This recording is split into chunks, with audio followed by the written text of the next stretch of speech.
Bismillahirrahmanirrahim.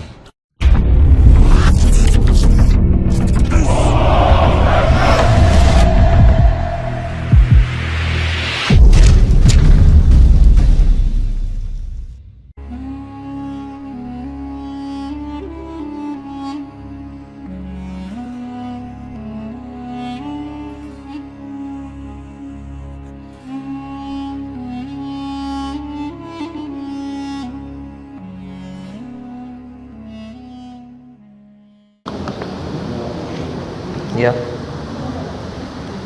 Malam kemuliaan dalam tradisi agama Ibrahimiyah. Tentu saja malam kemuliaan yang dimaksud ini di dalam akidah umat Islam yang disebut dengan Lailatul Qadar. Ternyata Bapak dan Ibu, Lailatul Qadar tidak hanya menjadi wacana atau perbincangan ya di antara kaum muslimin, tetapi juga saudara-saudara kita orang Nasrani dan orang Yahudi yang masuk pada kategori ahli kitab ya, karena tidak semua Yahudi itu ahli kitab dan tidak semua Nasrani itu, tidak semua yang mengaku begitu ya Yahudi dan Nasrani itu ahli kitab. Nah, juga memiliki wacana terkait malam kemuliaan, malam yang ditunggu-tunggu, tetapi nanti ada perbedaan, ada juga persamaan. Nah, dalam tradisi agama Ibrahimiyah, kata ini dipilih untuk mengganti istilah agama Samawi begitu ya. Di kita sering dikenal agama Samawi dan agama Ardi. Agama Samawi itu agama yang diakui ajarannya diturunkan dari langit begitu ya. Sedangkan agama Ardi itu dianggap sebagai agama buatan manusia di bumi. Nah, agama Samawi itu biasanya merujuk pada Islam, Kristen, dan Yahudi. Agama Ardi itu biasanya Hindu, Buddha, Konghucu, Lao Tse, agama Tao, Shinto, dan seterusnya. Tetapi sekarang ada sudut pandang yang berbeda. Banyak para ahli perbandingan agama itu tidak sepakat kalau hanya 3 agama Islam, Yahudi, Kristen saja yang disebut Samawi. Sekarang Hindu mulai dikaji secara benar, secara intens ya. Kitab Veda dikaji oleh para peneliti Muslim dan banyak ulama-ulama kontemporer sekarang modern yang mengatakan Hindu juga bisa jadi ada indikasi bahwa kitab Veda itu dulu berasal dari langit begitu ya. Salah satu di antara sekian banyak bukti yang diajukan oleh para pengkaji agama Hindu adalah adanya kisah orang suci yang diperintah di dalam kitab Veda untuk membuat perahu besar begitu. Ya, karena akan terjadi banjir hebat dan orang-orang yang menaiki atau ikut naik ke perahu tersebut akan menjadi orang-orang yang selamat. Ya. Dan orang-orang yang tidak ikut naik ke perahu tersebut itu orang-orang yang dibinasakan. Nanti tokoh yang menjadi sosok pembuat perahu ini di dalam kitab Veda disebut dengan istilah Manuh begitu ya. Manuh. Nah, kita ini semua Bapak Ibu dalam bahasa Sanskerta itu disebut turunan Manuh itu. Karena semua manusia binasa kecuali si Manuh itu. Nah, bahasa Sanskertanya manusia begitu ya, turunan Manuh. Nah, tentu saja tokoh Manuh ini mirip dengan sosok Nabi Nuh alaihissalam di dalam Al-Quran dan juga sosok Noah di dalam tradisi Yahudi dan Nasrani. Nah, makanya saya ganti jadi tidak dalam tradisi agama Samawi karena terdapat berbagai macam pandangan baru. Jadi saya sebut agama Ibrahimiyah. Ini adalah kalimat baru yang mampu mewadahi 3 agama dulu yang dulunya disebut Samawi begitu Pak. Islam, Yahudi, Nasrani sekarang suka disebut agama Ibrahimiyah atau Abrahamic faith begitu ya. Imannya Abraham. Jadi ketiga agama ini memang mengakui turunan daripada iman Abraham. Nah, Bapak dan Ibu yang dirahmati Allah, Tentu saja malam kemuliaan ini kita selalu diperintah oleh Nabi untuk mencari, ya. Yang disebut dengan Lailatul Qadar. Nanti ada orang-orang yang memperbincangkan perbedaan pendapat. Apakah Lailatul Qadar itu terjadi hanya pada hari di mana Al-Quran turun, di malam itu saja, atau di setiap tahun di bulan Ramadan? Ternyata setelah ada baca, ya, pendapat para ulama yang membahas tentang Lailatul Qadar, Lailatul Qadar itu memang istilahnya ada dua macam. Ada Lailatul Qadar sesuai dengan surah Al-Qadar, tanazzalul malaikatu warruhu, ya, fihi biidzni rabbihim min kulli amrin. Itu memang malam turunnya Al-Quran dari Baitul Izzah ke Sama'ud Dunya, dibawa oleh malaikat begitu. Jumlatan wahidatan, sudah dalam bentuk utuh 30 juz. Nah, itu terjadi di malam Lailatul Qadar. Nah, maka dari Sama'ud Dunya, dari langit dunia kepada Rasulullah SAW, ini kan berangsur-angsur turunnya selama 23 tahun. Jadi yang dimaksud dengan turunnya Quran teh gimana? Udah 23 tahun dicicil begitu ya. Ada juga yang berpendapat kepalanya, yaitu wahyu pertama yang turun, surah Al-Alaq begitu ya. Yang turun memang waktu itu di bulan Ramadan. Nah, jadi pendapat ini mengatakan bahwa Lailatul Qadar ada dua macam. Yang pertama malam ketika turun Al-Quran. Yang kedua Lailatul Qadar yang keutamaannya masih ada sampai sekarang. Nah, kalau menurut hemat saya, ini bukan dua pendapat, ini satu saja gitu ya. Jadi Lailatul Qadar itu malam turunnya Al-Quran, dan itu malam yang sangat agung, dan keagungannya masih bertahan sampai sekarang, kan gitu Pak. Jadi momen turunnya Quran memang tidak akan terulang lagi, tetapi keagungan malam itu masih terus ada di setiap tahun. Mana buktinya? Buktinya Rasulullah memerintah kita untuk mencari. Carilah di malam-malam ganjil, di 10 hari terakhir Ramadan. Nah, biasanya Rasulullah SAW, kata Siti Aisyah dalam hadis riwayat yang sahih, mengencangkan sarungnya di 10 hari terakhir. Jadi sarungnya dikencangkan, ibadah ditingkatkan 10 hari terakhir. Nah, maka Rasulullah SAW melupakan seluruh aktivitas keduniawian dan berdiam di masjid, ya, luzumah disebutnya, berdiam diri di masjid, menetap, yang kita kenal dengan istilah ibadah itikaf. Pernah dibahas ketika episode Tarikh Tasyri Saum Ramadan dan 4 target pembinaan jiwa. Ketika di bulan Ramadan meningkatkan syukur, semua ibadah ditingkatkan. Syahadat itu ibadah lisan, ditingkatkan, banyak berdoa, banyak membaca Al-Quran. Sholat ditingkatkan, sholat malam ada. Kemudian sedekah ditingkatkan, ya. Kata Nabi, siapa yang beri makan orang yang berbuka saum dapat pahala seperti orang yang saum. Di akhir Ramadan ada zakat fitrah. Kemudian saum tentu saja ditingkatkan, kita diwajibkan saum sebulan penuh. Yang kelima, haji dan umroh. Ini rukun Islam yang terakhir, haji, ya. Itu bagaimana cara melatihnya? Itu dengan itikaf begitu.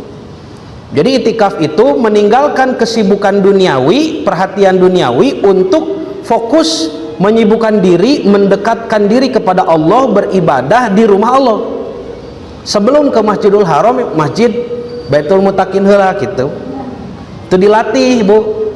Nah, yang saya kaget Bapak Ibu, ketika keluar dari pesantren, lalu kuliah, lalu baru terjun ke masyarakat di Bandung, ternyata banyak orang yang belum tahu itikaf itu tata caranya seperti apa. Jadi tidak bisa membedakan mana itikaf, mana mabit gitu.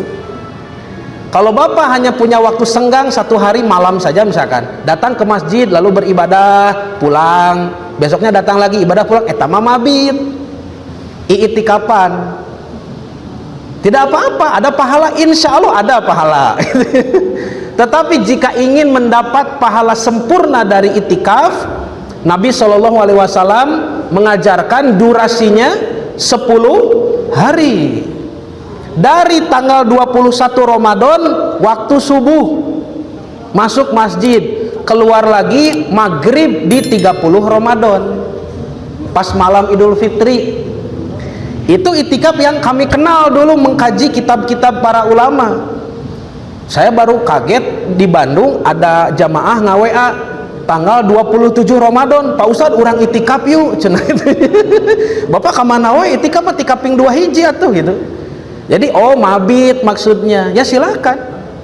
Jadi mabit itu juga suka diistilahkan dengan itikaf, tapi bukan itikaf yang sempurna. Boleh tidak boleh, apalagi bagi yang sibuk kan. Tetapi jangan dianggap bahwa itikaf hanya begitu-begitu saja. Bagi bapak dan ibu saya anjurkan, bagi bapak dan ibu yang sudah memiliki keleluasaan begitu ya, keleluasaan untuk mencoba 10 hari itu. Kalau keluarga kami sudah biasa, ayah saya misalkan ya, adik itu paman sudah biasa itikaf 10 hari. Dan bapak ibu nanti boleh bedakan orang yang beritikaf 10 hari di masjid itu, ketika nanti pulang di malam Idul Fitri, dia seperti orang lain begitu. Dia seperti orang yang bukan kita kenal sebelumnya, ada perubahan. Lebih apa ya? Seperti lebih tenang, lebih khusyuk begitu. Ya. Kayak ku bapak cobian 10 dinten tah, pami bade nu 10 dinten. Ari kitu mah sadinten mangga bade mabit. Teu sawios, dua-duanya juga tidak ada masalah, silahkan. Hanya saja saya ingin menekankan poin pentingnya adalah jangan sampai kita tidak mengetahui adanya itikaf yang sempurna ini ya. Mari kita lihat dalilnya dulu ya sebelum membahas malam kemuliaan.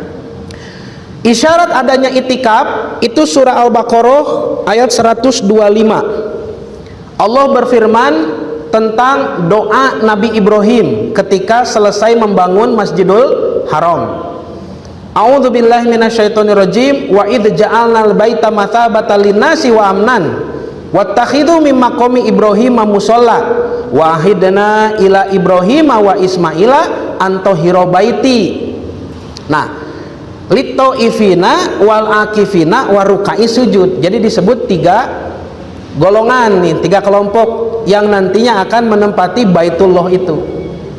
Jadi ini kejadiannya setelah Nabi Ibrahim membangun Masjidul Haram. Sebelum Nabi Ibrahim berdoa itu, doa yang terkenal mendoakan kedatangan Nabi Muhammad SAW. Diantaranya Allah berfirman, ingatlah ketika kami menjadikan Ka'bah tempat berkumpul dan tempat yang aman bagi manusia, dan jadikanlah makom Ibrahim itu tempat sholat, dan telah kami perintahkan kepada Ibrahim dan Ismail. Nah ini perintahnya, antahhira baiti, supaya membersihkan Baitullah, rumahku, Masjidul Haram, litaifin, bagi orang-orang yang bertawaf, karena tawaf tidak berhenti dari zaman Nabi Ibrahim Pak. Bayangkan, tidak berhenti orang-orang tawaf ya, sampai hari ini baru dihentikan ku corona. Wal akifin, dan orang-orang yang beritikaf ini ya, warrukai sujud, dan orang-orang yang ruku serta sujud salat. Nah disebut akifin, orang-orang yang beritikaf. Apa itu itikaf? Itikaf itu berdiam diri di masjid untuk beribadah dan meninggalkan kesibukan duniawi ya. Dari itikaf secara bahasa artinya menetap begitu, diam, menetap ya. Nah tetapi secara istilah syariat tidak sekedar menetap, kita menyibukkan diri dengan ibadah. Dalam hadis riwayat Imam Bukhari rahimahullah, Imam Al-Bukhari meriwayatkan hadis dari Siti Aisyah radhiyallahu anha. Kata beliau, karena Rasulullah, bahwasanya Rasulullah sallallahu alaihi wasallam ya'takiful asyra awakhir min Ramadan, beritikaf selama kita 10 hari akhir dari bulan Ramadan. Jadi yang jadi perbedaan pendapat itu nanti 10 hari ini apakah full atau di 10 hari itu satu hari celok gitu, satu hari celok malam saja ya. Nah, dulu kami mengkaji ini dengan ya guru-guru kami di pesantren. Saur Ustad ari peuting hungkul mah atuh lain itikaf pindah sare cenah gitu ya. Nah, jadi itikaf itu full. Makanya kalau misalkan Nabi disebut di sini 10 hari tetapi tidak full, harus ada keterangan kapan Nabi sering masuk masjidnya. Misalkan Nabi beritikaf di 10 hari akhir Ramadan pada malam hari gitu. Nabi itikaf di 10 hari Ramadan sering pada pagi hari misalkan gitu. Di sini tidak ya. Al-Ashro itu menjadi keterangan waktu yang umum, berarti penuh. Nabi itu itikaf 10 hari sepenuhnya di bulan Ramadan, 10 hari terakhir. Hadis yang lain sama dari Siti Aisyah, kana ya'takiful ashrol awakhir min Ramadan hatta tawafahullahu ta'ala. Jadi Nabi itu suka beritikaf al-ashro tuh. Jadi di nasab ya, mansub, artinya selama 10 hari. Al-awakhiro yang terakhir min Ramadan di bulan Ramadan. Hatta tawafahullah sehingga Allah mewafatkannya sampai wafat. Dari perintah Ramadan sampai wafat berarti dari tahun kedua di Madinah. Artinya itikaf Nabi pun hanya 9 kali saja kurang lebih ya. Suma i'takafa azwajuhu min ba'dihi, setelah Rasul wafat istri-istri Rasul pun melanjutkan ya ibadah itikaf yang biasa didawamkan oleh Rasulullah sallallahu alaihi wasallam. Nah, kata Siti Aisyah, kana Nabiyyu sallallahu alaihi wasallam idza arada an yatakifa, kalau Nabi mau memulai itikaf sholal fajro dari subuh, setelah sholat subuh summa dakhala mu'takifahu, lalu masuk ke tempat itikafnya. Jadi mulai dari, kalau tadi isyaratnya 10 terakhir, dan di sini isyaratnya adalah sejak subuh, berarti dari tanggal 21 waktu subuh begitu ya. Waktu subuh Bapak masuk dan sudah tidak ada lagi aktivitas di luar masjid. Nanti ada hukum. Nah, hukumnya juga sudah diperdetil oleh Siti Aisyah ya. Contoh misalkan Allah berfirman di 187 surah Al-Baqarah, wala tubashiruhunna wa antum akifuna fil masajid, janganlah kalian bercampur dengan istri sedangkan kalian sedang beritikaf di masjid. Ini menunjukkan waktu itikaf lama. Jadi kalau waktu itikaf sebentar ya, ti maghrib ke jam 8, ti jam 8 ke jam 12 masih bisa menghampiri istri Pak. Moal dilarang kieu ku Allah atuh. Ya. Dan tidak mungkin Allah sedang membahas orang yang ngadon di masjid, kan moal mungkin atuh. Janganlah kamu menggauli istrimu di masjid. Nah, ini teh ngadon ke masjid. Tidak begitu ya. Jadi waktu itikaf itu panjang.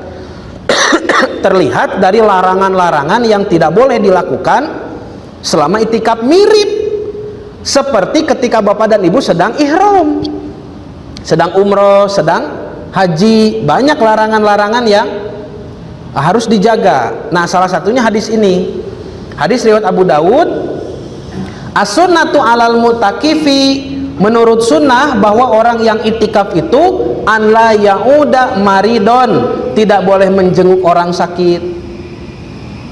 Bukan berarti sanes mabit ieu mah itikaf.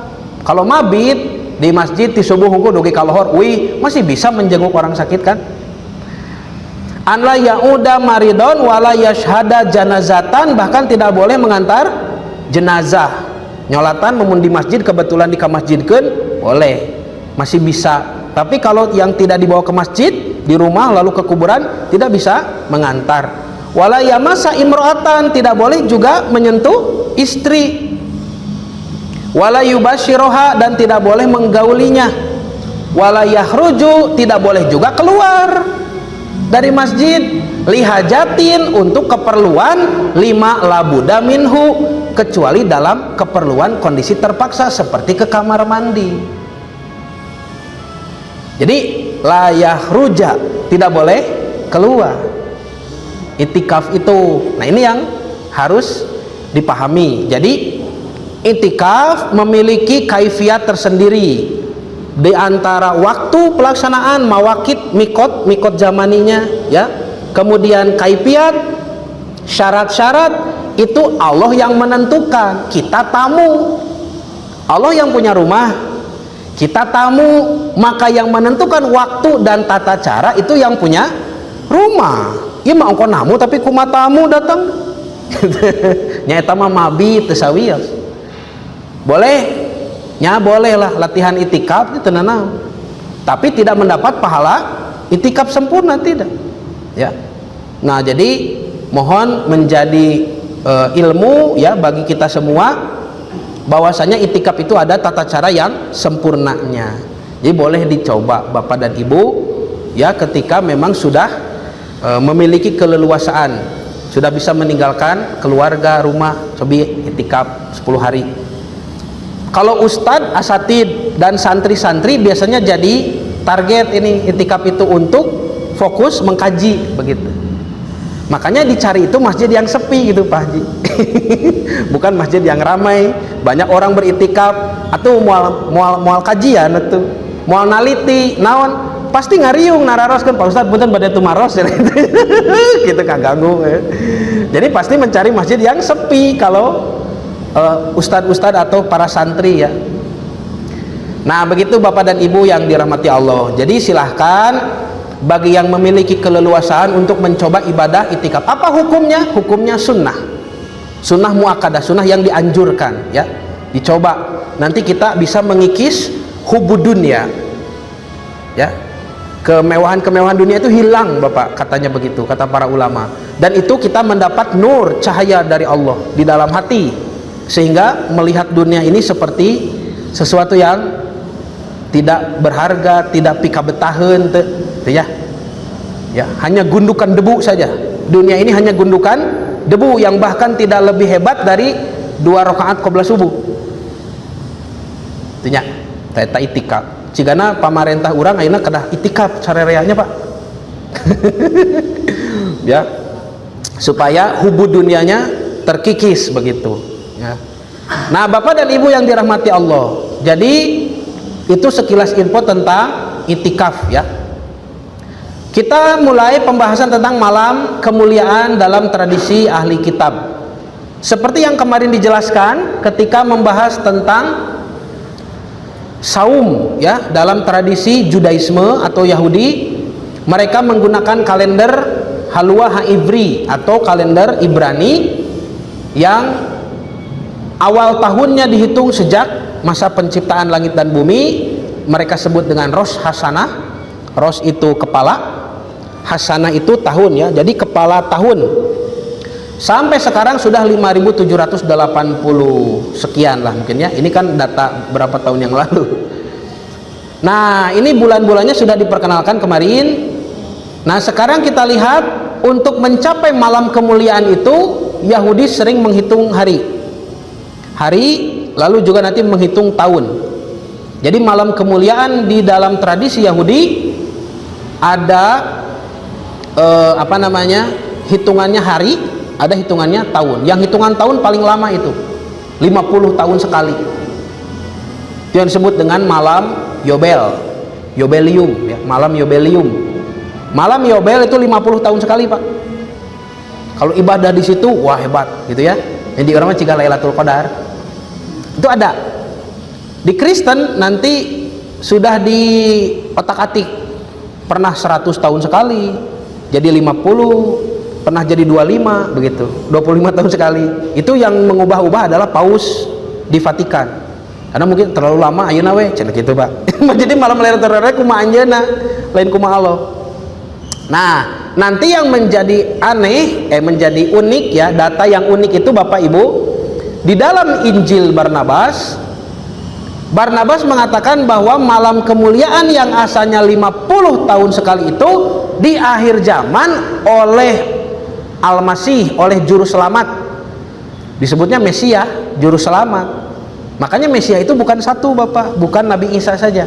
Nabi Daud pun disebut Mesias, nanti ya dijelaskan.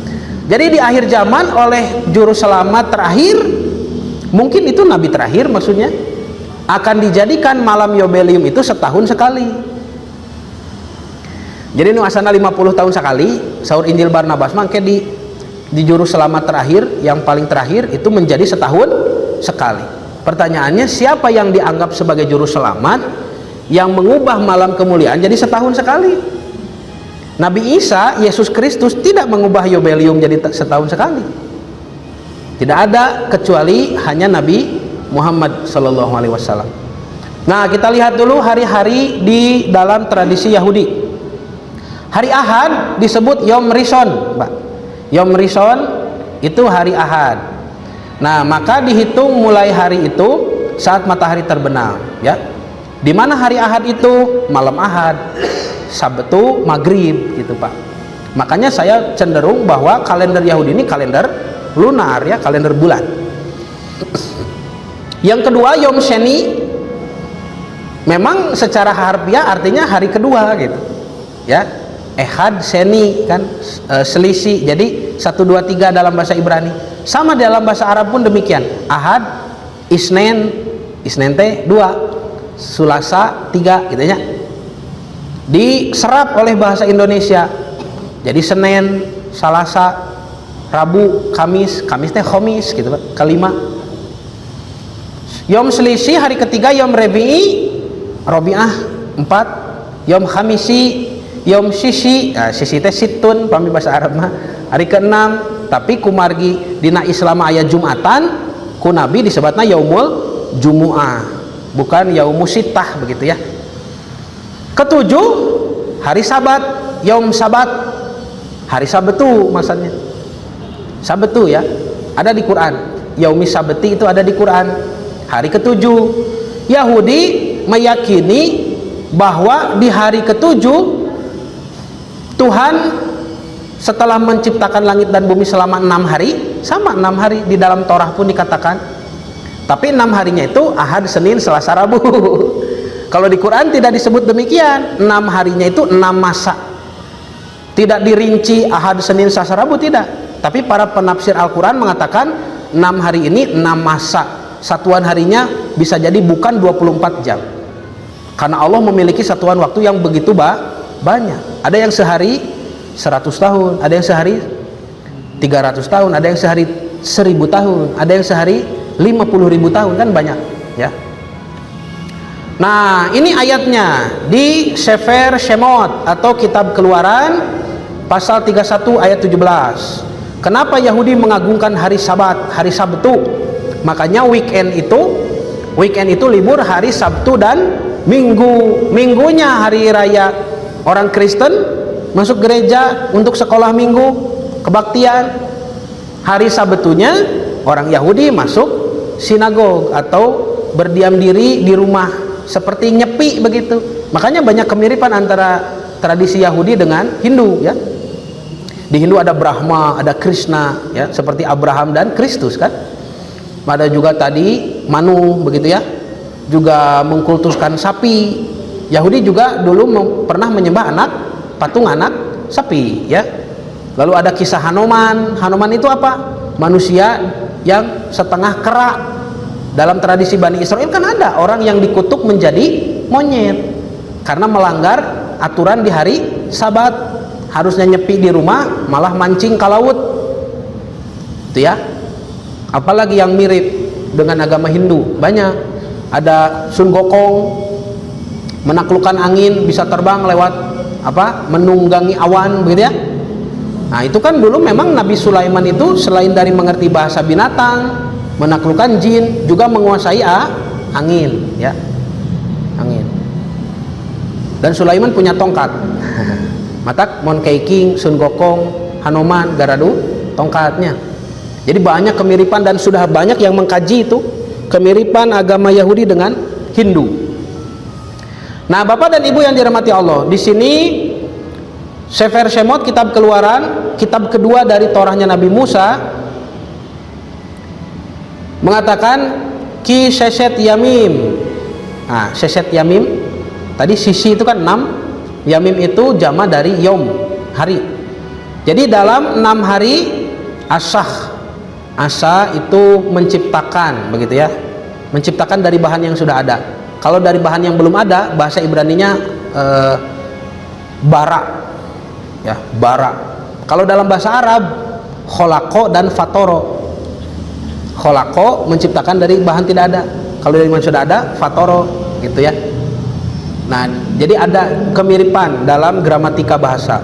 Asyah Adonai, ini tulisannya nama Tuhan, YHWH. Ini dibaca Yehwah. Yehwah itu nama Allah menurut Yahudi. Jadi 4 huruf suci, YHWH. Kalau kita 4 huruf suci juga, alif lam lam ha, dibaca Allah. Ini YHWH dibaca Yehwah. Ketika orang Kristen membacanya Allah, orang Islam marah. Ketika orang Kristen membaca YHWH dengan bacaan Yahweh, orang Yahudi marah. Ditepugu Kristen mah, kemana tuh gitu ya? Tuhan itu siapa? Kamu siapa? Tuhan Bapa itu siapa? Kami Allah. Yahudi Yehwah. Kristen nyebut Allah salah, Allah. Nyebut Yehwah salah, Yahweh, begitu. Nah, ketika saya membaca karena penasaran apakah YHWH ini sama dengan Allah menurut keyakinan Yahudi, saya baca kitab Rabbi Saadia Gaon. Rabbi Yahudi orang Mesir, kitabnya ditulis pakai bahasa Arab. Tiap Rabbi Saadia Gaon menerjemahkan YHWH, beliau mengalih bahasakan dengan alif lam lam ha. Jadi misalkan kitab Sefer Bereshit, kitab kitab Kejadian, Genesis ya, pasal pertama ayat pertama mengatakan Bereshit bara Elohim et hasamayim et haeret, ya, pada mulanya Allah menciptakan, begitu, langit-langit, et hasamayim, samawat kalau dalam bahasa Arab, et haeret, dan al-ard, bumi. Itu dilihat dalam bahasa Arab, terjemahan yang ditulis oleh Rabbi Saadia Gaon, Rabbi Yahudi orang Mesir, Al-Fayumi dari kota Fayum. Beliau mengalih bahasakan dengan istilah khalaqallah, gitu ya.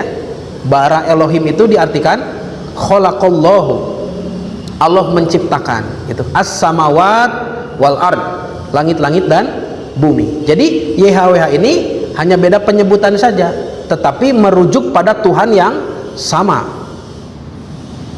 Nah, tetapi Yahudi tidak boleh menyebut nama ini di luar sholatnya, maka diganti dengan Adonai. Adonai itu Tuan, begitu ya, Tuan, Lord, my Lord. Nah, jadi disebutkan Ki Seset Yamim pada 6 hari Asah Adonai et ha Samayim. Tuhan menciptakan langit-langit banyak, Samayim jamak, Ve'et ha-eretz, dan juga menciptakan bumi. Fubayom hasabi'i, ketika di hari ke-7, fayin nafas, sabat, maaf, sabat, fayin nafas, beliau atau Allah berhenti bekerja untuk beristirahat. Jadi Allah capek, makanya hari Sabtu libur. Di Indonesia kebanyakan umat Islam mayoritas, tapi kenapa liburnya Sabtu Minggu? Ya, karena sisa-sisa dari penjajahan Belanda dulu, yang mayoritas penjajah itu Kristen atau Yahudi. Padahal Islam itu punya hari libur sendiri, yaitu hari Jumat. Makanya pesantren itu liburnya hari Jumat. Liburan per pekan itu Jumat, liburan per tahun itu Ramadan. Kami di pesantren libur hari Jumat. Makanya ketika hari Ahad orang lain jogging, olahraga, kami sekolah. Hari Jumat kita fokus ibadah Jumatan. Pulang Jumatan, masak, ibu masak, ya, makan-makan. Itu hari raya Jumat itu. Biasakan bapak ibu ya kepada anak cucu itu mentakzimkan, mengagungkan hari Jumat. Boleh diajak jalan-jalan, main, incu ya cucu bapak hari Jumat ajak. Karena itu hari Jumat nanti dinanti-nanti. Seperti orang-orang kafir menanti-nanti hari Sabtu dan Minggu. Dalam setahun kita liburnya Ramadan supaya fokus ibadah. Makanya kalender pendidikan Islam itu Syawal Sya'ban. Hari terakhir sekolah itu Sya'ban dibagi rapot. Ya, di pertengahan. Jadi Sya'ban tanggal 16 17 itu sudah libur. Ramadan libur sepenuhnya, Syawal masuk di pertengahan. Jadi liburnya itu 2 bulan. Setengah bulan Sya'ban, 1 bulan Ramadan, dan setengah bulan Syawal. Itu dinanti-nanti setahun sekali. Libur 2 bulan, gitu ya.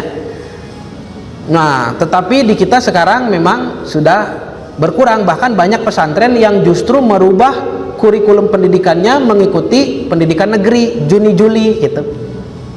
Yang terakhir yang masih bertahan hanya pesantren saya dulu di Soreang, pesantren Cibegol ya, milik Kiai Haji Muhammad Romli, ulama langka yang masih hidup sekarang, yang ingatannya diberkahi, tuh ratusan ribu hadis di kepalanya, dengan rawinya, dengan sanadnya, dengan status hadisnya. Dulu kami ketika berupacara, sanes upacara bendera, bukan hari Senin, upacaranya hari Kamis, karena besoknya libur kan. Kamis itu upacaranya baiat, sumpah kepada Allah. Ubayyu ustadi, kami bersumpah di depan guruku, kepada guruku, an uti'a ustadi, akan mentaati guruku, an abirra walidayya, akan berbuat baik kepada orang tua, gitunya. Terus sampai banyak Pak. Nanti harus diucapkan secara lantang, keras.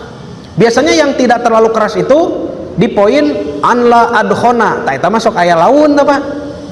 Naon an la adkhona teh? Saya tidak akan merokok gitu. Ada beberapa teman saya yang tidak baca gitu ya, naon tukang udud saya tamah gitu. Atau baca ge di robi, bukan an la yadkhona, an la adkhona, tapi jadi ana adkhona, saya merokok gitu ya. Tamah heureuy santri Pak kapungkur.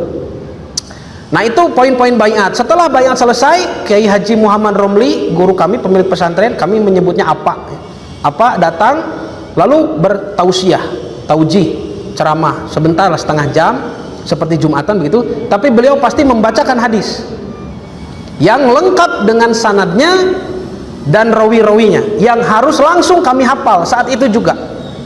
Langsung hafalkeun. Nah, langsung dihafal. Qala Imamul Bukhari, hadasana Muhammad bin Yusuf, misalkan guru Imam Bukhari Muhammad bin Yusuf. Qala hadasana Nafi, ya, qala an Malikin, qala an ibni, tidak pakai qala ya, an Malikin an ibni Umaro anin Nabi sallallahu alaihi wasallam. Tuh, ini sanad yang mudah. Muhammad bin Yusuf, Nafi, Malik, Ibnu Umar, Rasulullah. Lalu hadisnya dibacakan. Misalkan sholatul jamaati ya, tufaddu sholatul fadli ya bisab'in wa isrina darajah. Sholat jamaah itu mengungguli sholat sendirian dengan 27 derajat, misalkan begitu hadisnya. Itu dibacakan di hadapan kami, lalu harus langsung dihafal. Diberi waktu 5 menit untuk menghafal, diulang-ulang begitu. Setelah selesai, tunjuk satu orang, antum ke depan, itu ke depan. Biasanya ditunjuk tarungkul itu banyak. Yang ke depan harus dibacakan. Ada sana seperti tadi. Itu upacara ya. Jadi ritual-ritual sekolah Islam itu ada, cuman tidak populer begitu. Tidak populer. Nah, jadi bagaimana di Indonesia nih? Liburnya Sabtu Minggu, padahal Indonesia penduduknya umat Islam terbesar di dunia. Cobi. Ini mengubah hari libur saja kita tidak bisa. Menunjukkan kelemahan umat Islam hari ini ya. Hari liburnya saja tidak, dipaksa kerja kan, sok Jumaah Bapak dipaksa kerja. Makanya sulit memang kalau untuk dirubah. Tidak usah dirubah lah. Saya mohon kepada menteri, kepada presiden untuk ditambah saja. Jadi libur itu 3 hari, weekend itu Jumat, Sabtu, Ahad, sok tamihan we lah bios teu kedah dirobi bisi hese. Mudah-mudahan agama lain nanti tidak minta juga. Hindu nanti minta Kamis, Buddha minta Rabu gitunya, Konghucu minta Selasa. Makanya masuk kerja PNS itu hari Senin saja nanti ya, di 6 hari libur saudara. Nah, jadi libur hari Sabtu itu keyakinan Yahudi ini. Dan Allah Subhanahu wa taala, saya justru kaget karena Allah merespon keyakinan ini di dalam Al-Qur'an. Misalkan di surah Qaf, Allah berfirman, "Walaqad khalaqnas samawati wal arda wa ma bainahuma fi sittati ayyamin." Sungguh kami telah menciptakan langit-langit dan bumi dan apa yang ada di keduanya. Antara langit dan bumi ada apa, ya? Itu juga Allah yang ciptakan, Allah yang Maha tahu. Fi sittati ayyamin, pada 6 masa, 6 hari. Lalu Allah mengatakan, "Wa ma massana min lugub." Dan kami masana, tidak tersentuh, min lugub, dari keletihan. Tidak bahkan tersentuh rasa capek, tidak ditimpa keletihan. Ini kan membantah ayat di dalam keyakinan Yahudi tadi yang mengatakan Tuhan beristirahat di hari ke-7. Lalu Allah berfirman juga dalam surah An-Nahl ayat 124, "Innama ju'ila sabtu 'alal ladzina ikhtalafu fi wa inna rabbaka layakumu bainahum yaumal qiyamati fima kanu fihi yakhtalifun." Tidaklah dijadikan Sabtu melainkan atas orang-orang yang berselisih padanya. Jadi orang Yahudi pun menjadikan Sabtu sebagai hari libur karena menganggap Allah capek dan beristirahat, itu tidak terjadi kesepakatan. Mereka pun berselisih. Nanti kata Allah, layahkumu bainahum, ya, Allah akan memutuskan perkara itu, menghukum di antara mereka di hari kiamat. Fima kanu fi yakhtalifun, terkait apa yang mereka perselisihkan. Kayak payunun Allah isin, ya, nyebat Allah capek. Tuh, tidak ada muka nanti bertemu dengan Allah. Ya, gagabah nyebat Allah capek gitu ya. Sok siga bapak, ibu, kita membicarakan orang lain lalu menghinanya, sekarang ada di hadapan orang itu, kan malu ya. Ya, masih sesama manusia. Nanti dengan Allah itu bagaimana? Nanti dibereskan oleh Allah urusan mereka itu. Yang berani menyebut Allah mengalami rasa capek. Nah, bapak dan ibu yang dirahmati Allah, itu hari-hari Yahudi. Sekarang saya beri tambahan data hari yang penting dalam kalender Yahudi, yaitu tanggal 14 bulan Nisan. Kalau Yahudi menginjak bulan Nisan, tanggal 14 ini ditunggu-tunggu. Ada apa? Ada Yom Pesach. Yom Pesach itu kalau orang Kristen menyebutnya hari raya Paskah. Jadi Pesach itu Paskah. Nah, tetapi hari raya Paskah di dalam keyakinan agama Yahudi dengan keyakinan agama Kristen beda. Apa makna hari Paskah menurut orang Yahudi? Yahudi mengartikan hari Paskah secara bahasa itu artinya berlalu atau lewat. Hari ini dirayakan untuk memperingati mujizat kebebasan orang-orang Yahudi dari perbudakan di Mesir. Jadi hari mulai keluarnya Nabi Musa dari Mesir. Jadi besok Pak kita kabur, nanti dikejar Fir'aun, tidak apa-apa, la haula, kita berjuang besok. Nah, berjuang itu di tanggal 14 Nisan katanya. Jadi sebelum peristiwa membelah lautan ya, mulai keluar, Passover disebutnya, mulai keluar dari Mesir, itu dikejar begitu. Itu dari tanggal 14 Nisan. Nah, karena saking hebatnya kisah ini, Yahudi tidak mau meninggalkan setiap kejadian di hari-hari berikutnya. Dari tanggal 14, 15 ini 2 hari Pesach, Yom Pesach. Mulai dari tanggal 16 itu sudah bukan Pesach lagi. Mereka tidak mau meninggalkan. Ini disebut hari-hari Omer. Menghitung Omer teh umur, dihitung 1 hari dari Pesach, dari Paskah, dari kejadian keluar dari Mesir itu 1 hari, 2 hari, 3 hari. Jadi 18 Nisan itu 3 Omer. Begitu ya tradisi Yahudi. 4, 5, 6, 7 terus sampai 49. 7 kali 7 artinya 7 pekan. 49 Omer ini hari raya lagi begitu. Jadi memang Yahudi banyak hari raya Pak. Makanya kata Nabi, kebiasaan ahli kitab itu merayakan sesuatu ya yang mereka anggap penting. Datang Yahudi kepada sahabat Umar bin Khattab, ya Amirul Mukminin. Ini sudah mengakui sebagai Amirul Mukminin karena Umar waktu itu sudah jadi khalifah, Islam sudah menyebar kemana-mana, sudah nebeng di khalifah Islam Yahudi itu, tidak sombong lagi. Zaman Nabi kan sombong. Ya Amirul Mukminin, ada satu ayatun fi kitabikum lau unzila alaina ma'syarul yahudi, katanya ya, latahodna tilkal yaum atau tilkal yaum idan.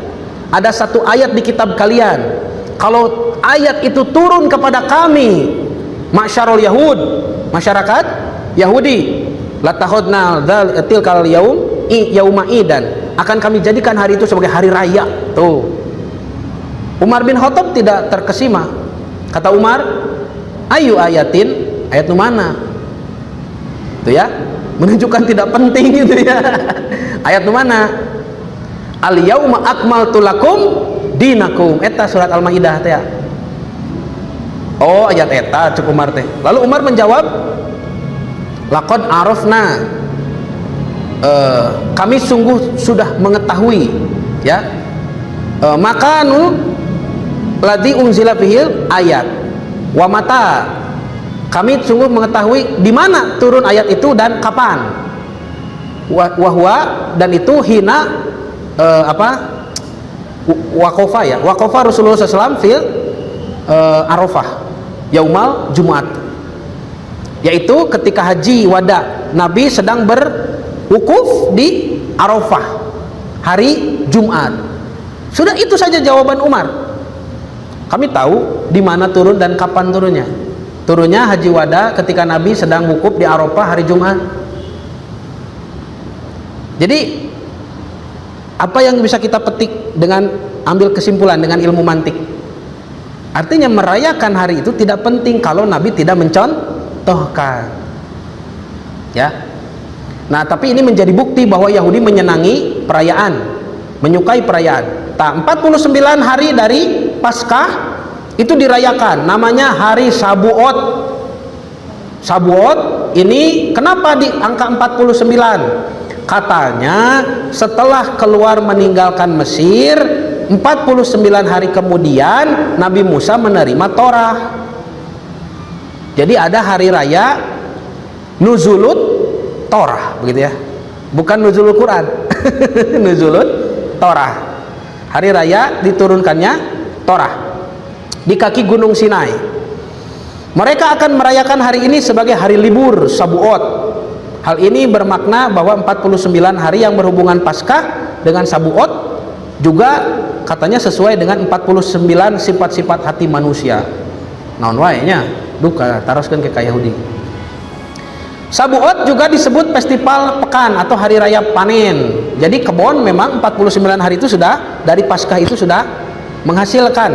Setelah melewati masa 7 pekan dari Paskah, dianggap sebagai hari turunnya Taurat kepada Nabi Musa.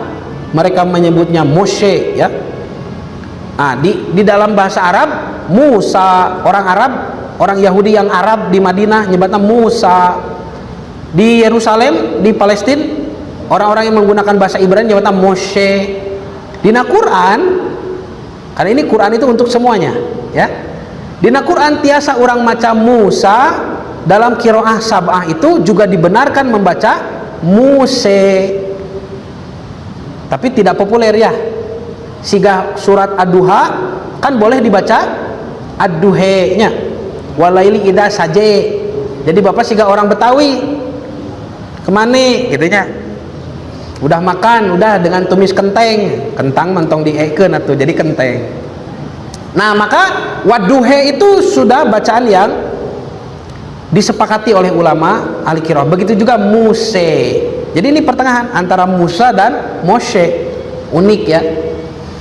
Nah, sekaligus hari mengakhiri masa panen biji-bijian dan hari dimulainya persembahan hasil panen.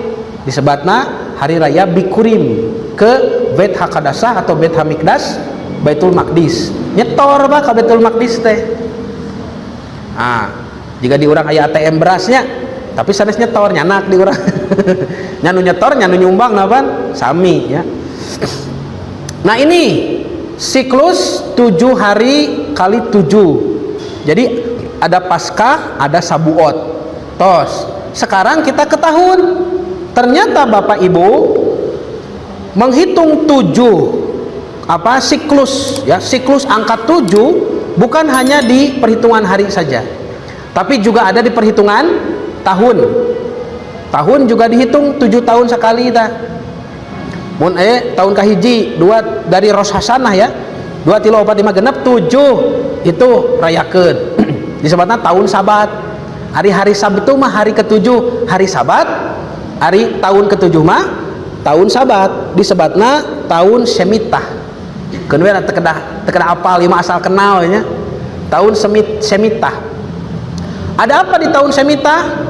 Ini di kitab Keluaran Sefer Shemot dikatakan 6 tahun lamanya engkau menabur di tanahmu. Jadi berkebun itu hanya 6 tahun saja dan mengumpulkan hasilnya. Tapi pada tahun ke-7 haruskah engkau membiarkannya, tidak boleh digarap kebun itu dan meninggalkannya begitu saja. Tinggalkan. Aya kene cenah tatangkalan buah-buahan, tinggalkan. Pokoknya sudah masuk tahun ke-7, tinggalkan. Nanti orang miskin itu boleh makan di situ, diambil, mampu makan di situ di kebun bapak yang sudah bapak tinggalkan.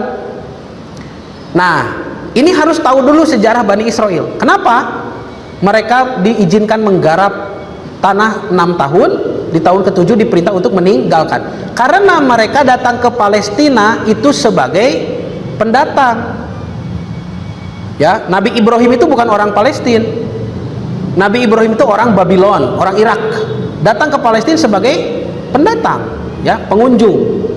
Lalu karena paceklik, pernah berkunjung juga ke Mesir, balik lagi ke Palestina, pernah juga ke Mekah, Ismail dan Hajar alaihi wassalam di sana. Lalu Nabi Ibrahim pun pernah tinggal di Mekah. Ketika istrinya Siti Sarah wafat di Hebron, Ibrahim pulang. Jadi pendatang.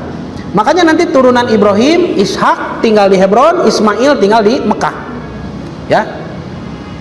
Lalu turunan Ishak, Yakub punya anak 12. 12 anak ini bersama Nabi Yakub pernah datang lagi ke Mesir di zaman Nabi Yusuf.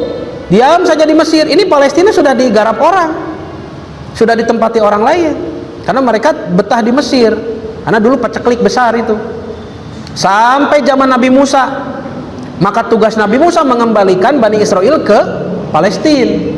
Tapi Nabi Musa wafat di jalan. Wafat di perjalanan tidak sampai.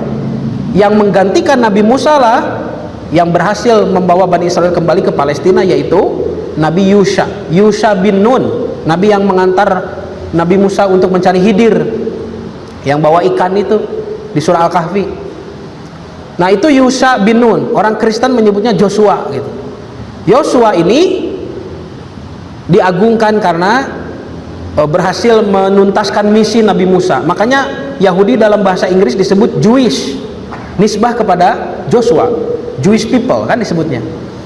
Nah, apa namanya, setelah masuk ke Palestina bagaimana pembagian tanah begitu? Satu suku dapat kawasan, suku Rubini di sini, Simeoni di sana. Lewi tidak dapat tanah karena Lewi itu boleh masuk kemana saja untuk memimpin ibadah. Dan Lewi itu sukuna Nabi Musa, dianggap MUI nah gitu Pak, Majelis Ulama Israel gitunya. Nah, Yahudi di sini gitu kan, Gad, Jadiani, ya, Asyeri, Isahari, terus suku Nabi Yusuf, Elsopi, Benyamin, semuanya dapat tanah bagian. Lalu di akadnya itu adalah pinjaman. Tanah itu digarap 6 tahun. Tahun ke-7 harus ditinggalkan. Kembali lagi kepada pemiliknya masing-masing. Nanti ada orang Yahudi tinggal di suku Rubini, ada orang Simon tinggal di suku Eosopi. Boleh silakan. Ada yang jual tanahnya bagaimana. Tapi di tahun ke-7 semua kembali ke asal, begitu. Semuanya kembali ke asal. Itu disebut Shemitah, tahun Shemitah. Jadi tidak bisa memiliki permanen, karena ini semuanya tanah milik Allah, milik Tuhan. Begitu ajaran awal itu. Makanya nanti Allah sabdakan, Allah firmankan kepada Nabi Daud di kitab Zabur, apa? yang nanti mewarisi tanah-tanah ini harus orang yang soleh. Makanya mereka harus terus menjaga kesolehan. Kalau tidak soleh diusir. Karena itulah Yerusalem pernah hancur 2 kali. Diusir ke Babylon ya. Ku Babylon hancur. Yang kedua ku Romawi pernah hancur. Karena Allah berfirman dalam kitab Zabur, Sefer Mizmor atau Sefer Tehillim ya, kitab Zabur, Mazmur, di pasal 36 ayat 36 ayat 27 kalau tidak salah ya. Itu dikatakan sadikim yiresu eret veyish kenula'ad aleha. Sadikim, orang-orang sadik, sodikin, solihin gitu, orang-orang soleh, yiresu akan mewarisi eret, bumi ini, tanah perjanjian. Veyish kenula'ad aleha, dan akan tinggal selamanya di dalamnya. Jadi harus diwariskan kepada orang-orang soleh. Makanya ketika mereka tidak soleh lalu dihancurkan dan mereka diaspora pergi dari Yerusalem, dari Palestina, lalu orang Islam datang, tidak jadi masalah karena ini pun turunan Ibrahim yang soleh, berhak memiliki tanah itu. Nah, kita sudah taklukkan, oleh Umar bin Khattab ditaklukkan, oleh Salahuddin Al-Ayyubi ditaklukkan. Karena di Quran pun sudah dicantumkan apa yang Allah firmankan di kitab Zabur tadi. Sadikim yarisu eret wis kenala'ad aleha itu ada di dalam Quran. Surah Al-Anbiya ayat ke-105. Walaqad katabna fi Zabur, tuh kami telah tuliskan di dalam kitab Zaburnya. Mimba dzikri, setelah ditulis di Lauh Mahfuz. Apa yang tertulis dalam kitab Zabur itu? Kita diberi informasi oleh Allah. Annal ardo yarithuha ibadiyas solihun, bahwasanya bumi itu, tanah perjanjian itu akan diwariskan kepada hamba-hamba kami yang soleh. Tuh, karena kaget, dina Zabur ayah dicari, ketemu tadi di kitab Mazmur Sadikim itu Yerusu Eretz. Nah, Bapak dan Ibu yang dirahmati Allah, jadi tahun ke-7 tidak boleh digarap, tanahnya harus kembali pada pemilik asal, begitu ya. Nah, jadi hari ke-7 hari Sabat, tahun ke-7 Sabat tahunan, tahun Sabat. Nah, kalau tadi dalam hitungan hari 7 kali 7 berarti 49 ada Sabuot, maka di dalam hitungan tahun 7 tahun kali 7 berarti 49 tahun ada Yobelium, perayaan malam agung itu. Jadi Lailatul Qadar teh lami Pak, 50 tahun sekali. Nah, ini perintahnya di Sefer Wayikra, kitab Imamat pasal 25 ayat 8 sampai 12. Langsung terjemahnya ya. Selanjutnya engkau harus menghitung 7 tahun Sabat. 7 kali 7. Ya, ini 7 kali 7 tahun. Sehingga masa 7 tahun Sabat sama dengan 49 tahun. Lalu engkau harus memperdengarkan bunyi sangkakala di mana-mana. Naon sangkakala teh Pak? Tarompet. Mata tahun baru niup tarompet, kebiasaan Yahudi tak ieu ayatna. Dari mana trompetnya? Dari tanduk domba jantan biasanya. Kapan ditiupnya? Di tahun ke-7 kali 7 49, itu di bulan ke-7 juga, pada tanggal 10, pada hari raya pendamaian Yom Kippur, saum nu kamari teh, saum kiparat dosa, yang mirip dengan 10 Muharram. Matak di Islamnya dipaksakan ayat tahun baru Islam 1 Muharram dunya. Kamu harus memperdengarkan sangkakala di mana-mana di seluruh negeri. Kamu harus mengkuduskan tahun yang ke-50 dan memaklumkan kebebasan di negeri itu bagi segenap penduduknya. Bebas, tanah bebas, pinjaman hutang juga bebas. Jadi kalau Bapak punya utang ke orang Yahudi nyumput 50 tahun, bebas. Itunya. Itu harus menjadi tahun Yobel bagimu. Dan kamu harus masing-masing pulang ke tanah miliknya. Wih deui ka tanah pembagian di zaman Nabi Yusa teh. Dan kepada kaumnya tahun yang ke-50 harus menjadi tahun Yobel. Terus, jadi perayaan Yobelium itu ada pembebasan lahan tanah garapan, pembebasan hutang orang-orang Yahudi, pembebasan budak hamba sahaya, pembebasan dosa-dosa oleh Tuhan. Lalu upacaranya selama 1 hari saat Yom Kippur. Nah di malam itulah, kalau Yom Kippurnya di tahun ke-49 itu disebut malam Yobelium. Kalau bukan malam di tahun 49, misalkan tahun 48, Yom Kippur biasa weh. Tapi kalau sudah 50 tahun sekali nih, wah hebat ya. Nah apa yang menjadi jadi kan Yom Kippur saumnya Pak, saum heulanya di tanggal 9 kan maghrib, tanggal 10 baru dirayakan. Jadi ada persamaan meeting point antara Sabuot siklus hari, Yobelium siklus tahun, dengan malam Lailatul Qadar. Ada kemiripan.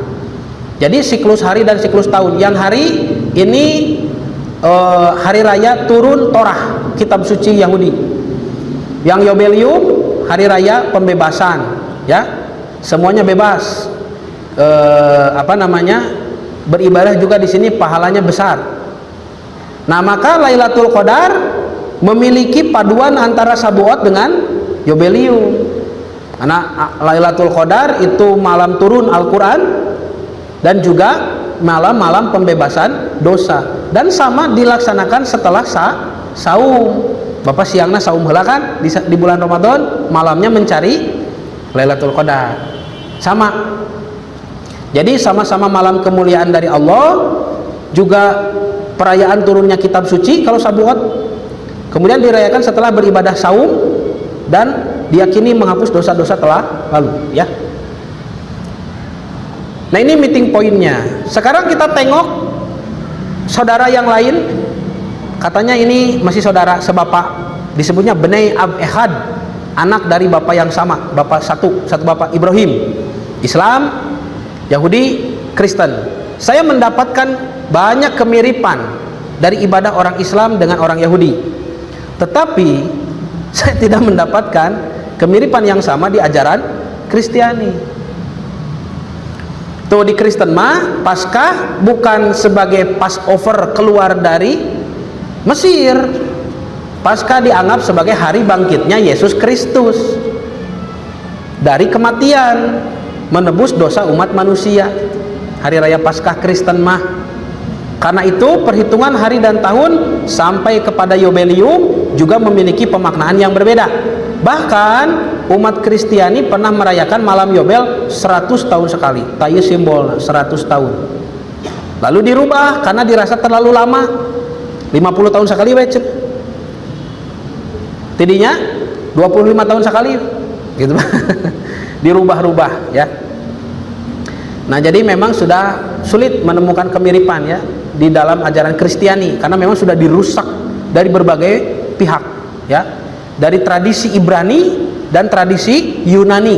Ini merusak ajaran Nabi Isa. Dari tradisi Ibrani, ajaran Paulus masuk kan? Si Saul itu, Saul jadi Paul di Eropa mah. Karena akhirannya harus jadi Paulus. Itu orang Yahudi kan yang merusak ajaran Nabi Isa dari dalam. Seperti gerakan Abdullah bin Sabah yang jadi akidah Syiah itu. Orang Yahudi yang merusak Islam dari dalam. Ini orang Yahudi merusak Kristen dari dalam ajaran Nabi Isa. Lalu ada Yunani, kekaisaran, Romawi ya, Romawi dan Yunani lah. Helenistik, kekaisaran yang memuja-muji dewa-dewi pagan, yang puncaknya terdapat di pemerintahan Kaisar Konstantinus, Kaisar Konstantin ya, yang menerima Kristen sebagai ajaran Romawi, tapi harus versi Konstantin Kristennya itu. Makanya Tuhan jadi 3 gitu ya. Ibadah jadi hari Minggu. Karena dulu Kristen itu kan umat Kristiani itu Nasrani dari Nasoro. Makanya ada kota Nazaret itu Nabi Isa alaihissalam. Islam di zaman Nabi Isa, Nasrani itu ibadahnya sama hari Jumat ya harusnya. Jadi Ahad, jadi Minggu oleh budaya Romawi, karena Romawi dulu merayakan pemujaan dewa matahari, Sunday ya, hari matahari. Nah, jadi sulit ya menemukan kemiripan dalam tradisi Kristen kalau lihat Kristen yang sekarang. Makanya ketika ditemukan Injil-Injil versi lain selain dari Injil yang digunakan oleh orang Kristen sekarang, kalau yang sekarang kan hanya 4 disebut Injil kanonik: Markus, Matius, Lukas, Yohanes. Selain daripada itu, banyak Injil-Injil yang tidak dimasukkan, bahkan lebih dari 100 macam. Ada Injil Mary, Maria Magdalena, ada Injil Thomas, ada Injil Philips, ada Injil Barnabas, ada Injil Yudas Iskariot. Jadi banyak versi, tapi tidak dimasukkan. Yang dimasukkan yang 4, dan ini identik, isinya mirip begitu ya. Nabi Isa dari lahir sampai usia 12 tahun, tiba-tiba ayat berikutnya langsung berumur 30 tahun. Jadi dari usia 12 sampai 29 tidak ada kisah dalam 4 Injil ini. Makanya dalam tradisi kajian akademik di orang-orang Kristen suka dikaji tuh, the lost year of Jesus Christ, tahun-tahun yang hilang dari kehidupan Yesus Kristus, dari usia 12 sampai 29. Kamana wae cenah Tuhan teh gitu. Ya. Kemana? Ya, itu ada nanti yang menjelaskan. Katanya mengikuti tradisi Yahudi karena Nabi Isa itu orang Yahudi. 18 tahun ikut ibadah di Baitul Maqdis, harus juga berangkat haji. Itu ada yang menjelaskan. Namanya Ibu Rita Wahyu ya. Seorang ahli bahasa Ibrani dan ahli eksegesis atau penafsiran perjanjian lama, Torah. Ada di YouTube kalau mau lihat. Nah, maka kalau kita lihat Injil yang lain, misalkan Injil Barnabas. Kebetulan memang saya juga punya ya salinan Barnabas di rumah. Ada 2 kitab Barnabas. Nah, dalam Injil Barnabas pasal 220 ayat 20 saya baca, saya kutip di sini. Barnabas mengatakan, Barnabas ini salah satu Hawariun, muridnya Nabi Isa. Hawariun menulis Injil. Jadi Injil itu sebetulnya yang ada sekarang itu levelnya itu seperti hadis.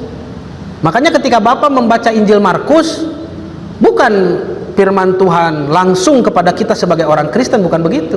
Kalau Quran kan dibaca firman Allah langsung ke orangnya, kepada orang Islam. Tapi kalau Injil tidak.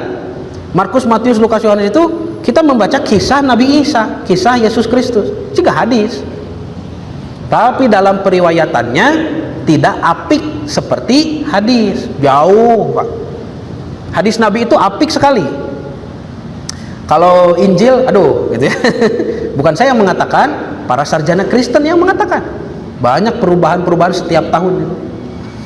Nah, maka dalam Injil Barnabas dikatakan kondisi ini, kondisi apa? Kondisi Nabi Isa dituduh sebagai Tuhan atau dianggap anak Tuhan, akan terus berlangsung demikian. Jadi manusia sudah terlanjur menganggap Yesus itu anak Tuhan atau Tuhan itu sendiri, sampai munculnya Rasulullah, utusan Allah. Bahkan di Barnabas disebut namanya Muhammad. Makanya Injil Barnabas ditolak ke gereja. Injil palsu cenah eta mah gitu banyak. Yang ketika dia datang, walau Muhammad datang, Rasul terakhir, maka akan berhasil mengungkapkan penipuan ini, penipuan bahwa Isa dituduh sebagai anak Tuhan atau sebagai Tuhan kepada orang-orang yang percaya, kepada orang beriman, ke bapak, ke ibu. Bagaimana mengungkapkan penipuannya? Quran kan? Quran mengatakan Maryam perawan suci, melahirkan karena ruh Allah, dan Isa adalah Rasulullah, bukan anak Allah. Nah itu kan Quran yang mengatakan begitu.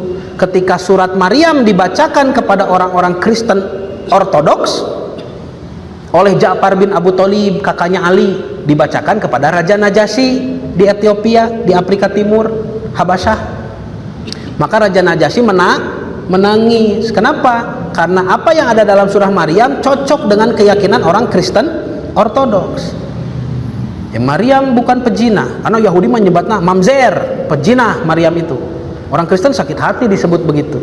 Lalu Isa atau Yesus disebut oleh orang Kristen-Kristen Eropa, Romawi, Katolik, Protestan sebagai Son of God, anak Tuhan.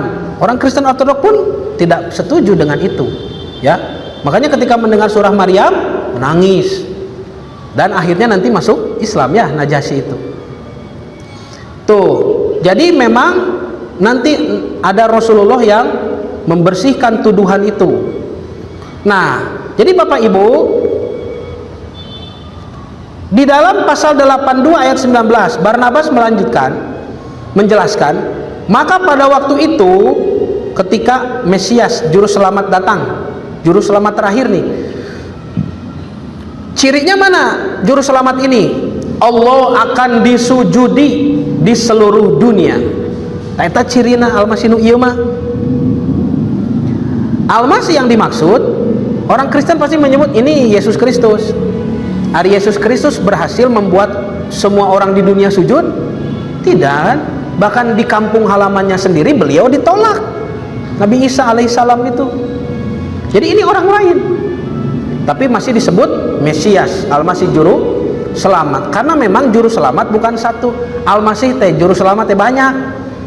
Contoh misalkan Yahudi menyebut Nabi Daud Al-Masih nih. Ini dibaca rahemna, rahmatilah kami Adonai Tuhan kami Allah Elohenu Tuhan kami El Yisrael, kepada bangsa Israel, rahmatilah Israel. Ini doa apa ya? Kalau tidak salah Haggadah Selpesha ya. Nanti kalau ya pilih lepat. Apa ini? Immeha itu ummatuka kalau bahasa Arab, umatmu. We'ali Yerusalem, dan bagi Yerusalem, Ireha kotamu, We'al Sion, dan bagi bukit Sion, bukit yang ada di Yerusalem. Makanya gerakan kembali ke sana disebut gerakan Zionis. Zion, Miskan tempat, Kebodeha kudusmu, tempat kudusmu, tempat ibadahmu boleh. We'al Malkut, dan rahmati juga Malkut kerajaan, Malikah kerajaan. Bait Ahlul Bait keluarga David, Dalet Waf Dalet. Mun bahasa Arab dal wau dal Daud. Bahasa Ibrani mah wau teh janten fi David gitu ya. Mesiheha, siapa David itu? Al-Masihmu tuh. Jadi ini dibacakan, dinyanyikan. Rahimna Adonai Elohenu al Yisrael immiha ve al Yerusalem iriha ve al Sion miskan kebodeha ve al Malkut ve David Mesiheha. Itu doana teh jika sholawatan mun diurang. Jadi Daud Al-Masihmu gitu Pak. Nah, jadi Al-Masih bukan satu. Al-Masih itu nabi dan pemimpin yang menjabat secara bersamaan, seperti Nabi Daud alaihissalam, ya nabi, rasul, ya raja. Berarti di zaman Sulaiman juga Mesias, ya juru selamatnya. Di zaman Nabi Isa harusnya memimpin dan diterima sebagai Al-Masih, tapi ditolak. Dan nanti ada Al-Masih terakhir nih, Al-Masih yang Allah akan disujudi di seluruh dunia. Dan akan terdapat rahmatnya, sehingga tuh rahmat Allah diturunkan ya ku Al-Masih nu terakhir. Tahun Yobel seberapa tahun sekali tadi? 49 tahun sekali. Yang kini jatuh setiap 100 tahun. Kenapa 100 tahun? Berarti Barnabas menulis ini di zaman Yobel oleh orang Kristen sudah dirubah jadi 100 tahun.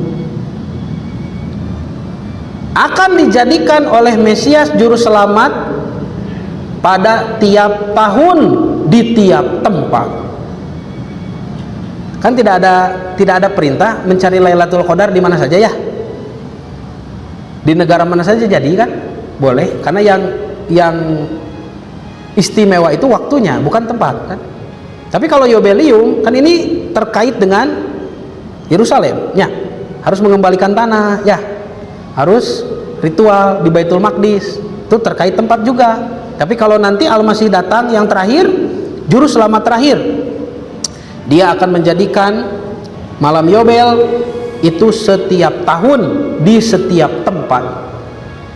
Ya, tidak ada yang menjadikan malam kemuliaan menjadi setahun sekali kecuali hanya Nabi Muhammad SAW. Nah, sahabat Anas radhiyallahu anhu berkata, apa ini ya? Kenapa saya cantumkan hadis ini? Qadima Rasulullah SAW al-Madinata wali ahli al-Madinati yaumani yal'abuna fihima. Ketika Nabi hijrah ke Madinah, Nabi mendapati orang Madinah punya 2 hari raya yang mereka suka merayakannya, bermain-main di sana. Faqala, Rasul bersabda, kata Anas mendengar ini, qadimtu alaikum walakum yaumani tal'abuna fihima.